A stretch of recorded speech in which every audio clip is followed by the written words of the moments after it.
قربانی او کرنی ہے جنہ دا ذکر قرآن چاہے اللہ دی قسم آئے قرآن سامنے جان کے گڈی بیٹھا اللہ کے منو زبانی یاد ہے سمانیت ازواج 8واں پارہ پڑھ سورت نام پڑھ سمانیت ازواج فرمایا توبہ کر کے 8 جانور سمانیہ عربی دن 98 دن 4 جانور جدوں دانت جو دو کرو گے تو 8 جانور فرمایا پہلا جانور سمانیت ازواج من اللہ نسنین فرمایا 2 بھیڑ تے بھیڑا یعنی چھتری تے چھترا ومن الماض سنین بکری تے بکرا ومن الابل سنین اٹھنی تے اٹھ ومن البقر سنین گا اور وچھا اے 8 جانور بنن گے اے قربانی کرو کتا نوا اسلام تو نہ کھولو اعوذ باللہ من الشیطان الرجیم بسم اللہ الرحمن الرحیم الصلاۃ والسلام علی سید الانبیاء والمرسلین وعلی آلہ الطیبین الطاہرین۔ برادران اسلام، گزشتہ دنوں سوشل میڈیا پر حرکت کرتا ایک ویڈیو کلپ دیکھنے کا موقع ملا۔ اس میں ایک مولانا صاحب لوگوں کو جمعے کے اجتماع کے اندر یہ بات بتا رہے ہیں کہ اللہ تعالیٰ نے قرآن مجید کے اندر قربانی کے جانوروں کا تعین کر دیا ہے اور گن کے 8 جانور بتائے ہیں۔ ان 8 جانوروں کے علاوہ کسی جانور کی بھی قربانی جائز نہیں ہے۔ یہ سن کر مجھے حیرت ہوئی، اس لیے میں نے اس کلپ کو اوپن کیا۔ جب سنا تو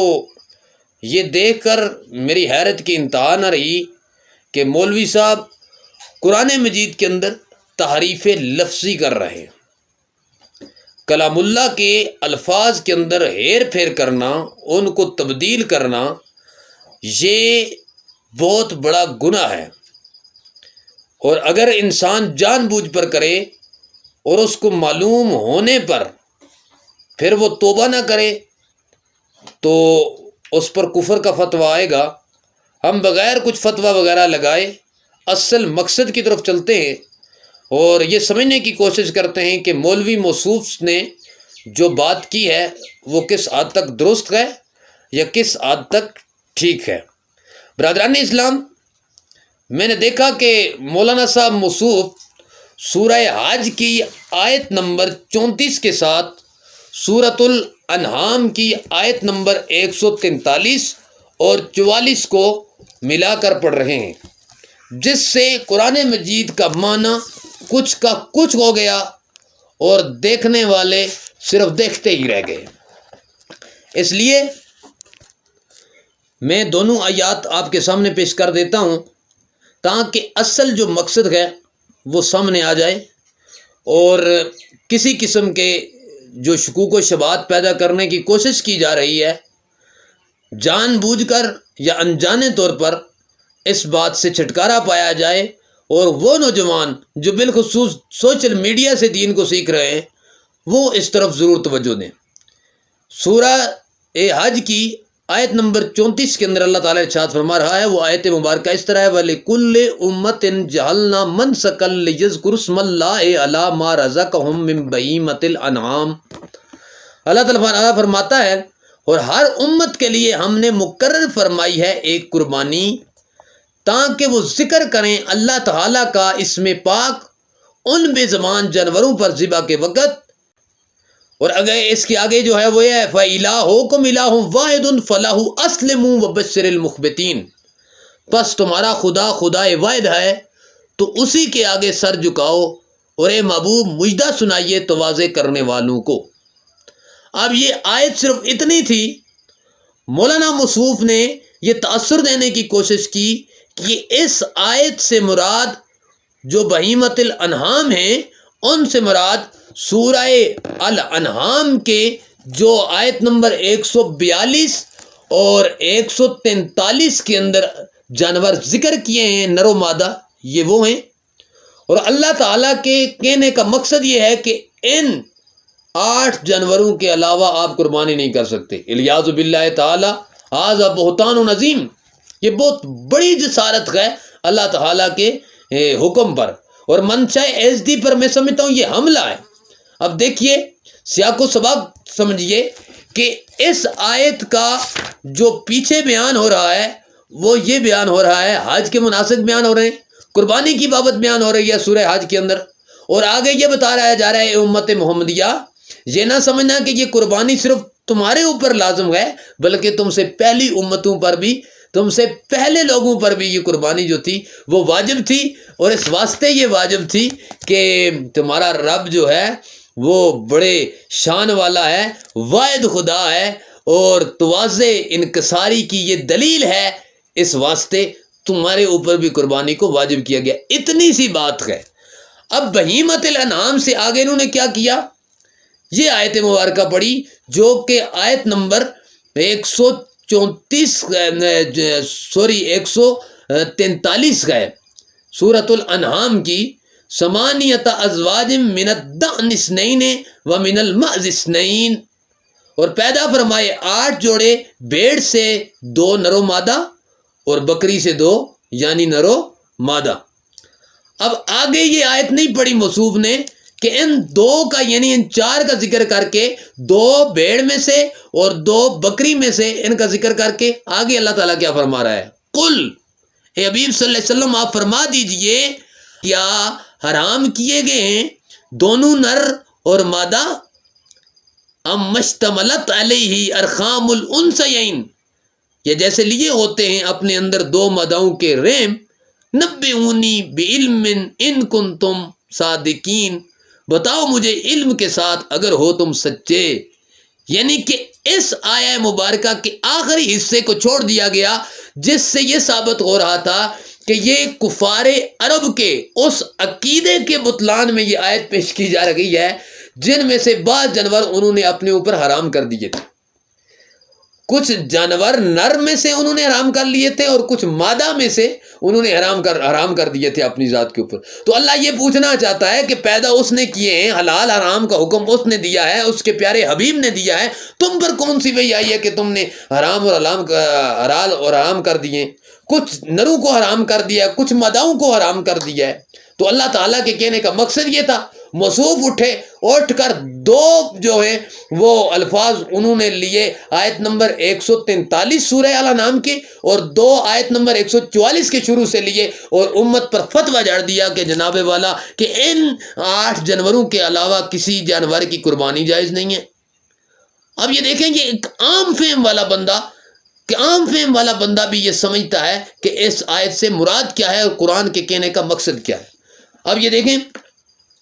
آیت نمبر 144 کا جو شروع ہو رہا ہے سورہ الانعام کا، وَمِنَ الْإِبِلِ اثْنَيْنِ وَمِنَ الْبَقَرِ اثْنَيْنِ، اور اونٹ سے 2 پیدا کیے یعنی نر و مادہ، اور گائے سے 2 پیدا کیے نر و مادہ۔ اب قرآن مجید کا یہ اسلوب ہے کہ وہ اصول بیان کرتا ہے اور آگے وضاحت بھی کر دیتا ہے۔ اب ان آیات کے ساتھ یا ان جانوروں کے ساتھ ان کے آگے وضاحت بھی موجود ہے، لیکن مولوی صاحب نے جو وضاحت تھی یعنی آیت کے پہلے ٹکڑے کو لے کر سورہ حج کی آیت نمبر جو ہے اس کے ساتھ 34 کے ساتھ جوڑنے کی کوشش کی، اور درمیان سے اصل مدعا، اصل چیز اس واسطے چھوڑ گئے آخری حصہ ان دونوں آیتوں کا کہ جناب یہاں سے وضاحت ہو رہی تھی کہ یہ آیات کس لیے اتری ہیں، کس لیے نازل ہوئی ہیں، اور یہ کفار کے جو عقائد تھے ان کا بطلان ہے، ان کا رد کیا جا رہا تھا، اس واسطے یہ آیات اتری۔ لیکن مولانا صاحب کو کون سمجھائے؟ اچھا، اصل کہنے کا ان کا مقصد یہ تھا کہ یہ جانور ہیں بھیڑ یا مینڈا، بکری یا بکرا، اونٹ یا اونٹنی، گائے یا بیل، اس کے علاوہ وہ کہہ رہے ہیں کسی جانور کی جو ہے وہ قربانی درست نہیں ہے، اور اس میں یہ گھسیڑ کر لے آئے بھینس کو۔ حالانکہ مولانا موصوف سے کوئی یہ بندہ پوچھ لے کہ جناب یہ بتائیے کہ بھینس گائے کی جنس میں سے ہے کہ نہیں ہے، تو یاد رکھیے 3 جنسوں کے پالتو جانور ہوتے ہیں، اور ان تینوں جنسوں میں سے ہر قسم کے جانور کی قربانی جائز ہے۔ پالتو جانوروں میں پہلی قسم کا جانور غنم ہے، بکری، بکری کی جنس میں سے بھیڑ ہے، مینڈا ہے، دمبا ہے، دمبیا ہے، ٹھیک ہے جی۔ اس کے بعد جناب والا دوسری قسم ہے بقر، گائے کی جنس میں سے کیا ہے جی؟ گائے خود ہے،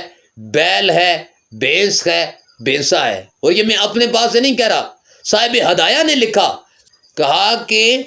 بھینس جو ہے وہ گائے میں داخل ہے، گائے کے حکم میں داخل ہے، یعنی اس کی قربانی درست ہوگی کیونکہ یہ اس کی جنس میں سے ہے۔